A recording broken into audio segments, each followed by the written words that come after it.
Hi, I'm Dan Wilton, CEO of First Mining Gold. First Mining is advancing two of the largest undeveloped gold projects in Canada, including our Springpole Gold Project in northwestern Ontario and our recently acquired Duparquet Gold Project in Quebec. But we're here today to talk about Springpole, and I think hopefully, Matt, actually knock on the head for once and for all the big question, which we always get, which you've asked us for years, which is, can you build an open pit mine under a lake? That is the question. And then the reason I'm asking it is because so many people ask us, they ask you all of the time. I wish we could knock it on the head, but maybe we could provide some information here which people can reference when they do come up with that question themselves, which is, how can you do open pit mining under a lake? So without further ado, give me the answer. Yeah, no, I can provide one aspect of the answer, but delighted to be joined here today by Jeff Reinson, who's our Chief Operating Officer. Jeff's been with us for a little more than a year now, and a big part of the reason that we brought Jeff onto the team is exactly his background in working in very similar, and I would argue far more challenging situations, involving building dikes, involving dewatering areas for open pit mining. So, Jeff, we're delighted to have you here, and look forward to you being able to give us the insights on the practicalities of how these things get moved forward. And Jeff, before you kind of get into the technical response there, I'm interested in teams who've been there and done it before. So, have you done it before? Where have you done it before? And tell us a little bit about, the challenges you faced there and what you can take from that back into Springpole. Yeah, thank you, Dan and Matthew. Absolutely, this type of work is done. It has been done before in numerous locations across the world, including several locations in Canada. Northern Canada is a particularly challenging environment to work in from its remoteness and connectivity to the rest of the world. However, demonstrated sites such as the Diavik Diamond Mine with multiple open pits and dikes, as well as Gaucho Quay, Meadowbank, are great examples where our team, myself at the Diavik Diamond Mine, and Steve Lyons, our Vice President of Environment Communities, has been involved in all three of those projects from a engineering and construction project management perspective in my case, and with Steve as our as a regulator as well as a proponent on the other two projects. So I think there's great precedent within Northern Canada for open pit mining under a lake. And the key is building a dike, and a dike to hold back the lake. And once you've got the lake held back with a well-engineered, properly designed dike, then you can commission your open pit mine. The nice thing about open pit mining under a lake is the pre-strip generally is easier. It comes out by pumping. Okay, but tell me, maybe Dan, I'm going to address this at you, right? Because I know some of the examples given there was with Rio, right, where Jeff worked, and the team had the experience with Rio. Rio, big balance sheet, big budgets. They can go off and do things like this. Why do you feel that you or whoever may come along and acquire you will be so inclined to spend that money to get at this? Get at the commodities via an open pit mine. Listen, I think it has everything to do with the economics of the deposit, and we've talked about it before. Springpole is a pretty unique beast. It being a big, continuously mineralized, reasonably homogeneous deposit that really has size and scale. And when you start talking about a mine plan on this, it's grade is 1 gram gold and 5 grams silver. And 5 years ago, everyone used to say, literally, I've been having this chat for the last couple of days. everyone used to say in 2019, why do we need another 1 gram ore body in Ontario? Like, this is never going to get built. Côte's never going to get built. Hard Rock's never going to get built. Magino's never going to get built. Well, lo and behold, those other 3 are in construction, and actually most of them less than 12 months away from pouring gold. These are going to be the assets that are going to be foundational assets for the mid-tier gold mining sector in Canada. So, and Jeff made a good point there that's really often lost on people. So in our pre-feasibility study, the dikes and the dewatering had a cost of about $30 million, roughly. If you translate that into pre-strip, as most open pits, the ore's not just sitting there at surface. You got to spend money to actually, strip it back and access it. In terms of pre-strip, on our 100 million, 120 million ton ore body, $30 million would be the equivalent of roughly, 15 million tons, let's say, 10 to 15 million tons. You're talking about 0.1 on your strip ratio. At a strip ratio, it's already low. The strip ratio at Springpole was around 2 to 1, 2.2 to 1. So are you really that fussed if it goes from 2.2 to 2.3 to 1?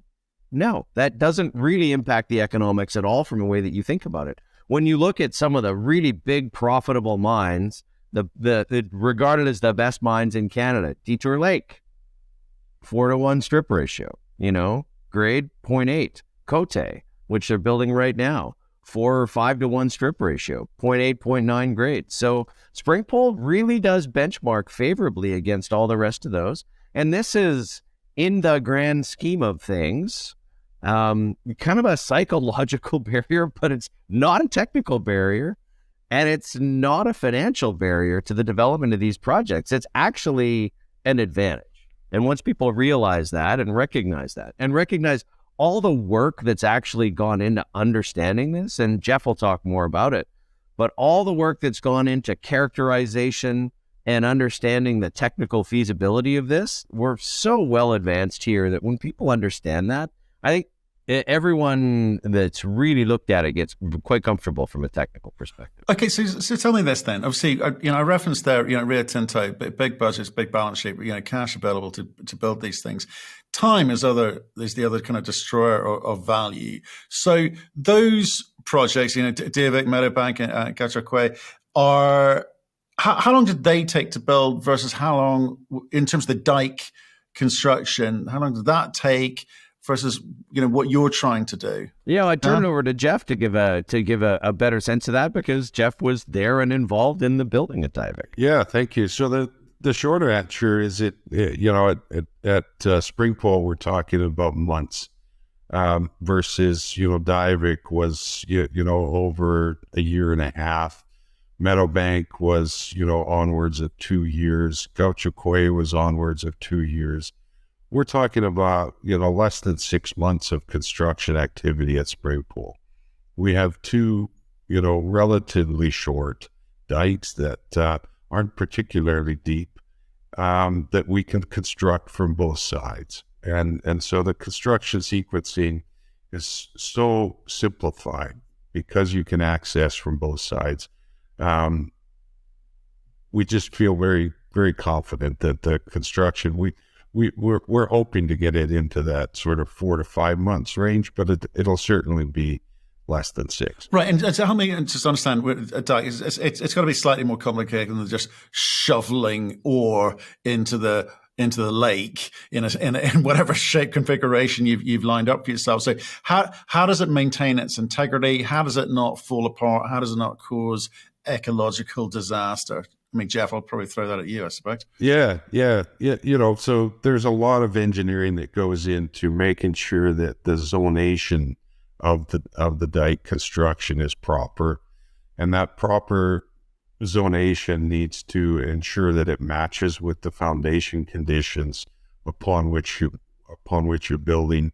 What type of impervious element are you considering in the construction to ensure that zoned graded material that you're pushing into the water will actually stay in place where you put it, when you put it there.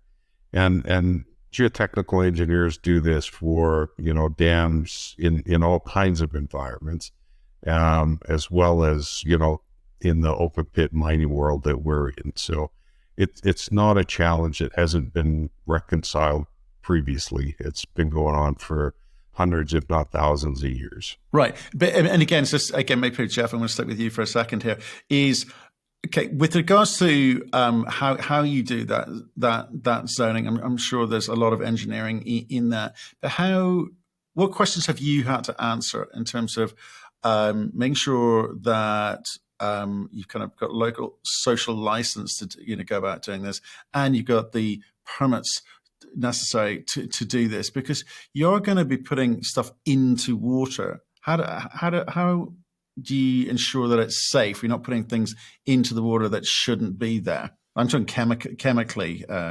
specifically here. Yeah. So throughout the early characterization work, so we have started back in, starting in 2005, some of the early proponents of the Springpole Project and first Mining Gold came along, and we've done, multiple drilling campaigns, testing campaigns, to get samples of the rock, which we'll be working with to create the graded zonation materials that we'll push into the water.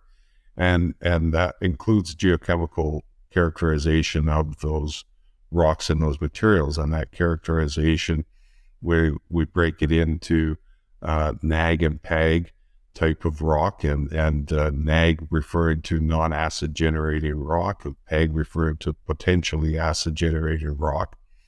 In addition to that, we determine the rock to be geomechanically stable, so it won't break down with time. So making sure that the rock is strong enough to withstand the forces of the water, the ice, the dam construction, and make sure that the geomechanical nature of the material will withstand the forces that it's expected to over time. So it's very well characterized site at Springpole.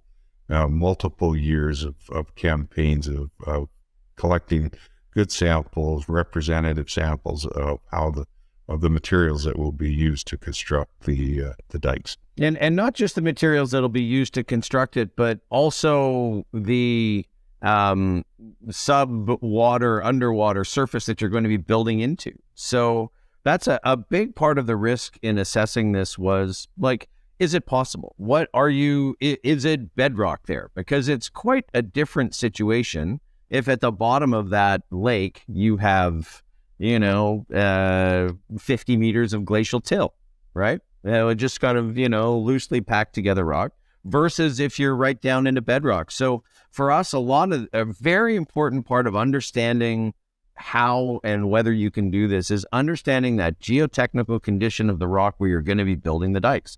And that's something people have known about since we started talking about an open pit here. And that was probably 2010, 2011.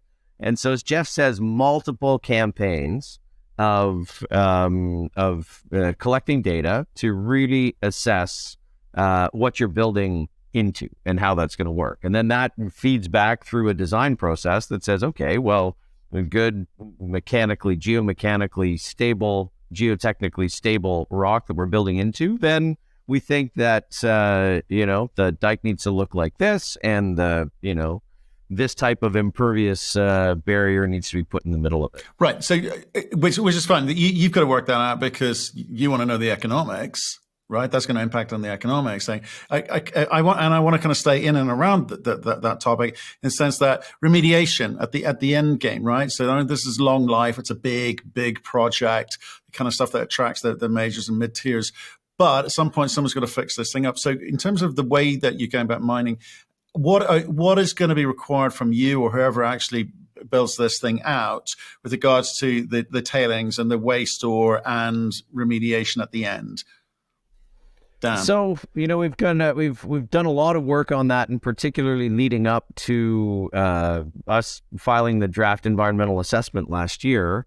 and continue to refine and revise the concepts to improve the concepts of what the tailings disposition strategy is going to look like. And it's changed quite a bit from our pre-feasibility study. Originally the pre-feasibility study talked about filtered and dry stack tailings and waste rock co-disposal, which was technically feasible, but we think sort of environmentally suboptimal over the long term, because you'd have to manage, as Jeff said, the potentially acid generating material.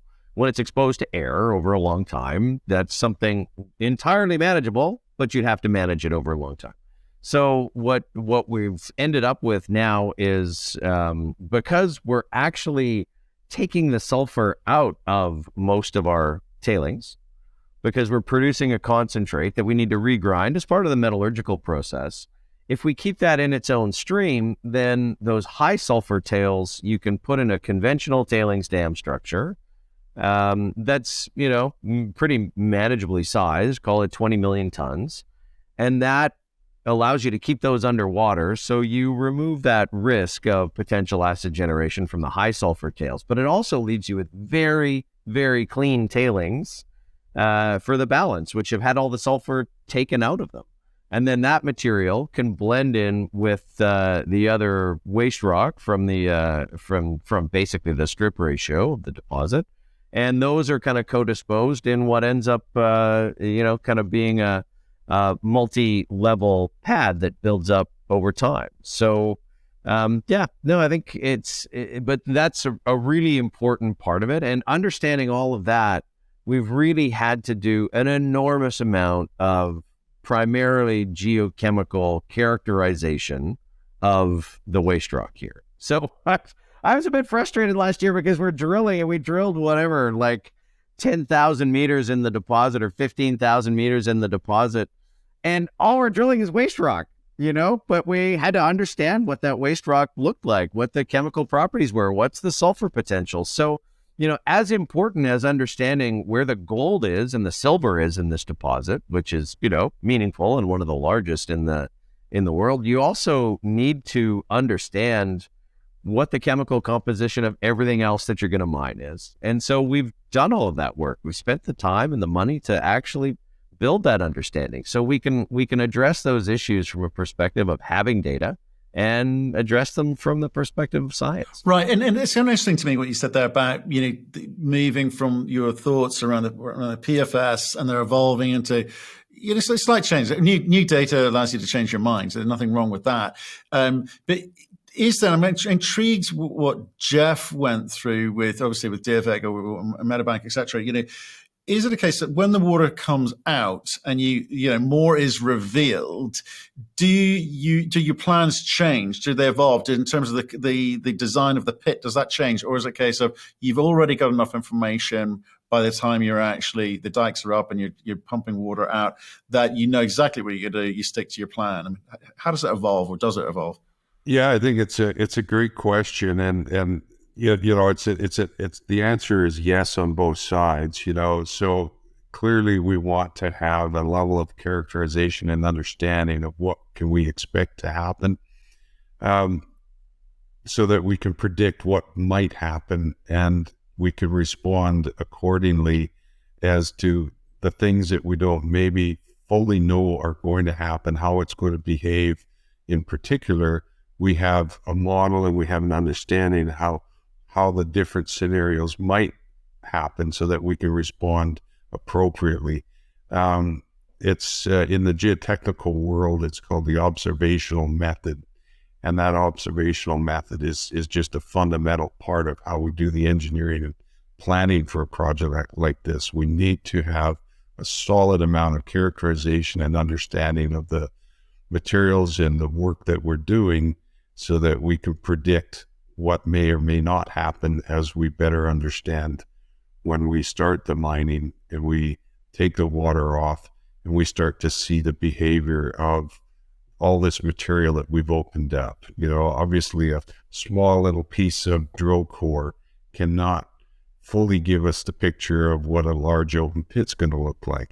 And so as we mine that open pit, we start to see the rock more clearly than we see it through small drill core. and then we learn more. Yeah, well, that makes perfect sense. And Dan, back to you here, because this why I'm talking is because we can't, like I say, constantly get asked, it's impossible. This thing's under a lake. We can't get at it. It's all doom and gloom. But the reality is, you've given us examples of some of the companies already doing it, and doing it in a much more complicated and expansive way than you are. And Jeff's been there and done it, got the T-shirt, which is all good news. But when you're talking to the institutional guys, do they simply look to those examples, that we've talked about now, and say, well, yeah, of course it's possible. I don't even think about it. I don't even go to a second's thought. I just need you to be clear that you're going to get through your kind of environmental and permitting process, and I'm comfortable with that. Because the question keeps getting asked. I know it must be frustrating in terms of new retail coming in and with a new thought being you can't mine under a lake. So who are you trying to address this to? Who needs to know this more than some? Yeah, listen, I think when we talk to more technical audiences, if we're talking to, bigger mining companies that have been looking at the project, we get very little pushback on this, right? Like, they look at it in exactly the way that we articulated it before, that this is 0.1 on your strip ratio on a project that's already a low strip ratio. So are you going to fundamentally change your decision if it's a 2.5 versus 2.6 stripping ratio? No, but that's kind of the economic impact of what we're looking at here. They look at the data. So the biggest issue that we've always had here is that this was that project under the lake, and people just have these preconceived notions that it's going to be impossible, or that, there's some species at risk of fish or wildlife in the area that you're never going to get your permit for it. So I'm not even going to listen until you have your environmental assessment. But here's the really important thing. We are basically in the permitting process here, well advanced. And I think you can objectively look and say, this is actually one of the next 2 or 3 projects in Canada to be permitted. There's not many people ahead of us. And in the province of Ontario, there is no one ahead of us in the environmental assessment process. This is the next one. So when you're looking at other projects, you got to kind of bear that in mind. But it is very advanced. But it's also, if we're playing a game of Texas Hold'em here, we've already seen the flop, right? We published this draft environmental assessment almost exactly a year ago. The draft EA has been reviewed by every regulator that is going to have a voice in approving this project. We have received 1,200 comments from those regulators. And as of like a couple of weeks ago, we have now responded to all 1,200 of those comments. Like, we've seen the flop. There's maybe 5 cards that are going to be put down. We've seen at least 3 of them, maybe 4. So, there's a lot less unknown about this process when you're on the inside than when you're looking from the outside, because, we can talk about this, but, until we actually have the permit in hand, there's always going to be a subset of the investing universe that's going to say, this is too hard. We'll just wait until you have your approvals. But I will tell you, when you really distill down through those 1,200 comments, all which are looking at science and data, right? They're looking at the baseline work that we've done. You can objectively look at those comments and our responses to them, and I think say there's still some issues we gotta work through for sure. But there's nothing in there that is extraordinary or that would lead one to believe that you're not going to get your permits here in the end. So very constructive regulators. We've got great support from the ministries. We've got great support politically in the province of Ontario to see this project help bring infrastructure into an area that really could benefit from it. I guess the only thing that I might add to that, Dan, is, in my experience, 25 plus years, projects all around the world, when you bake in the environmental and the social aspects of a project early on in the pre-feasibility and feasibility stages, you just inevitably get better solutions. And those better solutions lead to more economic solutions. And everything goes better. And I think that's what we're seeing in this process that we're following. We've got an immense amount of characterization work that's informing us from an environmental aspects perspective. It's informing us from a social aspects perspective. All around the water management componentry of this project is so important, but we understand that very, very well, and it's leading to better solutions. And we just continue to look at those solutions and improve and make sure that we're covering those aspects fully. So, yeah, just a big and to everything you just said, Dan. So we can mine under a lake. There it is. Absolutely.